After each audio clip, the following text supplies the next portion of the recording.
Olá, estamos de volta e hoje nós estamos conversando com o Dr. Vicente de Paula Neres, que é professor universitário e leciona Direito Processual Penal, Direito Penal e matérias correlatas, um estudante incondicional, vamos dizer assim, dessas atividades relacionadas ao direito penal ou direito criminal.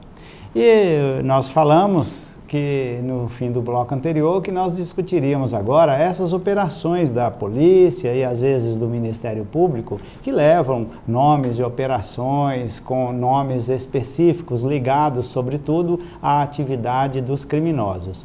Como estão, doutor, essas operações do Ministério Público e da Polícia para esses efeitos do nosso tema da prisão temporária que você está falando? Olha, Valdir, a primeira coisa que nós temos que ressaltar é que o trabalho do Ministério Público e da Polícia tem sido um trabalho eficiente. Logicamente que o que nós não podemos admitir e aceitar são os excessos, os abusos que às vezes se cometem em nome desta legalidade. O que ocorre? Como você disse, essas operações têm nomes sugestivos. Por exemplo, Operação Grilo, Operação Conto do Vigário. Então são operações com nomes sugestivos e, inclusive, muito interessantes. O Ministério Público, logicamente, e a Polícia, principalmente a Polícia Federal, para deflagrar uma operação dessa natureza, tem uma investigação precedente. Agora, o que acontece às vezes? Acontece às vezes que há excessos, há abusos, inclusive, de autoridade por parte desses agentes públicos na condução da situação. Primeira questão que nós devemos colocar é a possibilidade, quando se deflagra a investigação, da parte que está sendo investigada ao acesso às informações colhidas pela polícia ou pelo Ministério Público. O que tem ocorrido? Se o sujeito é preso mediante uma operação desta natureza, lá, para fundamentar o pedido de prisão temporária, via de regra é a prisão solicitada, diz que essas pessoas estariam interferindo na investigação porque tem um grande poderio, ou vamos dizer, grande influência econômica e política. Às vezes a pessoa nem tem influência política e nem econômica. Mas o que ocorre? Então, se coloca lá no pedido que estas pessoas poderiam, como você disse anteriormente, interferir no curso da investigação, interferir ameaçando testemunhas, ameaçando pessoas e tudo mais. Mas o que ocorre nessa situação? A súmula vinculante número 14 do Supremo Tribunal Federal diz o quê?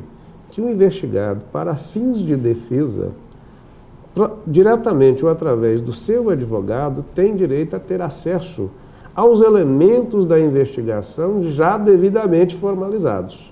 Então vamos pegar a seguinte situação. Para se prender a pessoa, o Ministério Público ou a Polícia faz um seguinte pedido. Precisamos da prisão temporária para favorecer a investigação. Por que isso? Porque o sujeito cometeu este crime. Vamos imaginar. Formação de quadrilha, corrupção passiva, corrupção ativa, lavagem de dinheiro e tudo mais. Mas aí o que ocorre?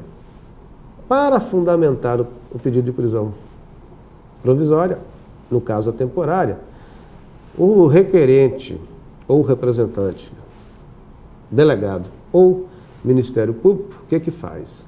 Eles dizem lá, olha, em função das escutas telefônicas, transcreve alguns trechos desses diálogos, né, conseguidos através da interceptação telefônica devidamente autorizada pelo juiz, que ela deve ser feita dessa forma, e aí o juiz concede a prisão temporária. Aí o que ocorre?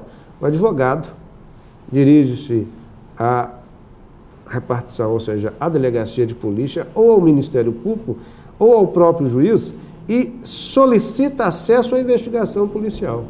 Aí eles dizem simplesmente que ainda não existe elementos formalizados. O que nós temos é o que nós estamos colhendo aqui, ou seja, eles entregam somente um depoimento do indivíduo que foi prestado ali na presença do advogado. O advogado já conhece o conteúdo daquele depoimento, não há necessidade mais de ter acesso àquelas declarações, e entrega uma cópia do pedido de prisão e do pedido, né, e da decisão do juiz. Da decisão do juiz. E aí o que ocorre?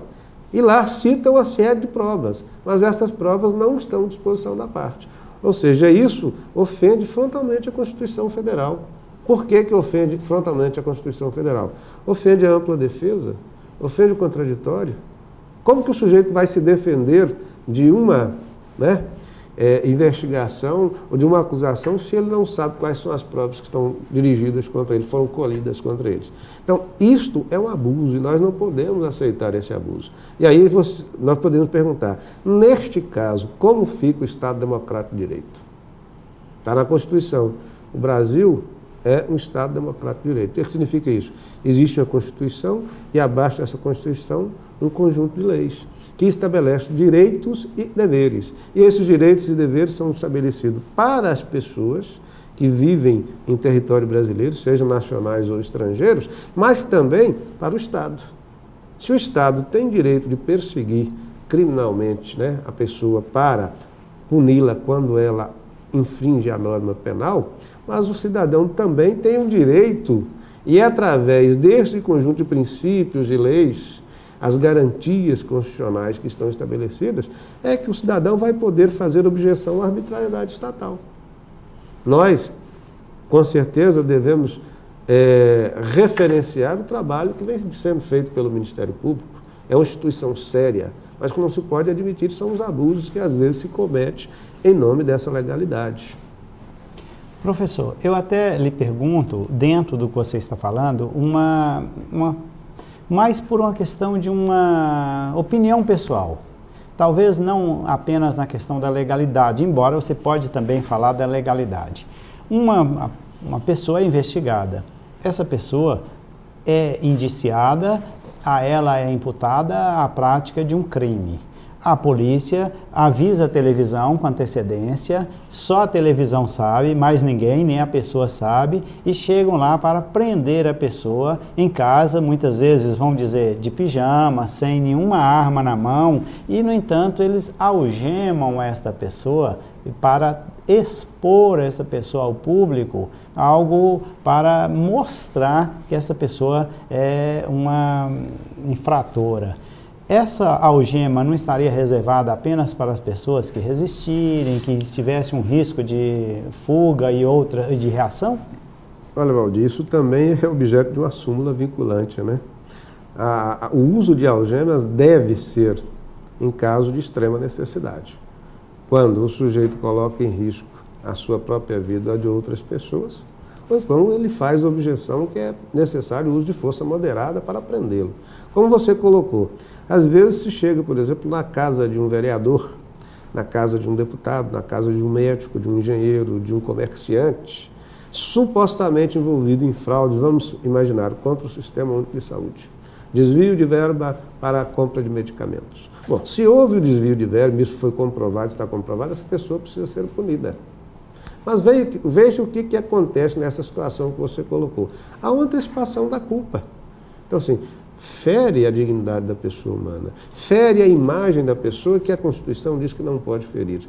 Aí eu pergunto, o Estado, os agentes públicos, promotores, delegados de polícia, têm o direito de agir dessa forma? Não tem. Se o Estado quer punir, que ele haja dentro da legalidade. E se ele quer cobrar e fazer as coisas dentro da legalidade, nós admitimos. Mas mesmo dentro da legalidade existe um problema, há o abuso. E esse abuso a gente tem que conter. O uso de algema, a prisão e a execração da pessoa via imprensa, seja ela escrita ou falada ou televisiva, é ofensiva a um direito não só individual, ofensiva até o direito coletivo. E nós não podemos admitir que isso ocorra. O programa Orientando o Direito agradece em toda a sua extensão ao professor Vicente de Paula Neres pela beleza da entrevista e pede ao nosso telespectador que nos espere, porque amanhã, em Querendo Deus, voltaremos com outra entrevista.